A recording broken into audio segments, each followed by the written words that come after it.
القرآن غيرني ونبهني وأحياني غزت آياته قلبي فهزت كل أركاني. اگر آدمی تراویح کی نماز میں شامل ہوتا ہے اور وہ یہ بھول جاتا ہے کہ میرے فرض نماز رہتی ہے اور اس کو نماز کے درمیان یاد آ جاتا ہے کہ وہ اپنی نیت تبدیل کر سکتے ہیں.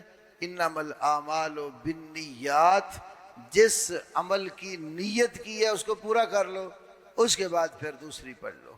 نماز کے اندر صرف نیت جو ہے بدلنے کی ایک صورت حدیث میں آتی ہے. بندہ اکیلا نماز پڑھ رہا ہو، اکیلا نماز پڑھ رہا ہو تو کوئی بندہ اس کے ساتھ آ کر کھڑا ہو جاتا ہے، تو اب وہ اسی ساتھ کھڑا ہو کر نماز اس کے دوسرا کوئی آ کر ملتا ہے نا، وہاں سے نماز جماعت کی نیت کر لیں.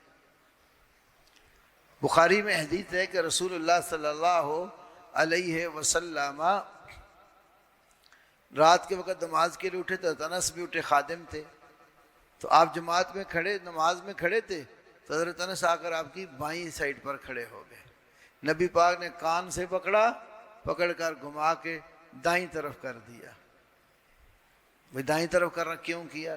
اکیلے پڑھنے سے ادھر ہی کھڑا رہتا، اس لیے کہ جو مقتدی ہوتا ہے وہ امام کے ساتھ آ کر کھڑا ہو تو دائیں طرف ہوتا ہے. اس لیے معالم السنن امام خطابی کی جو ابو داود کی شرح ہے اس میں انہوں نے ذکر کیا یہاں سے جماعت شروع ہوگی. تو اب اگر ایک بندے نے نفل نماز پڑھی تراویح کی تو ہوا کیا، ایک رکعت پڑھ لی، دوسری میں یاد آیا تو ایک رکعت تو اس کی گئی نفل تو دوسری فرض، یہ کیسے پورا ہوگا سسٹم؟ اس لیے جس کے لیے نیت کی ہے انما لکل امرئ ما نوی، ہر آدمی کے لیے وہی ہے جو اس نے نیت کی.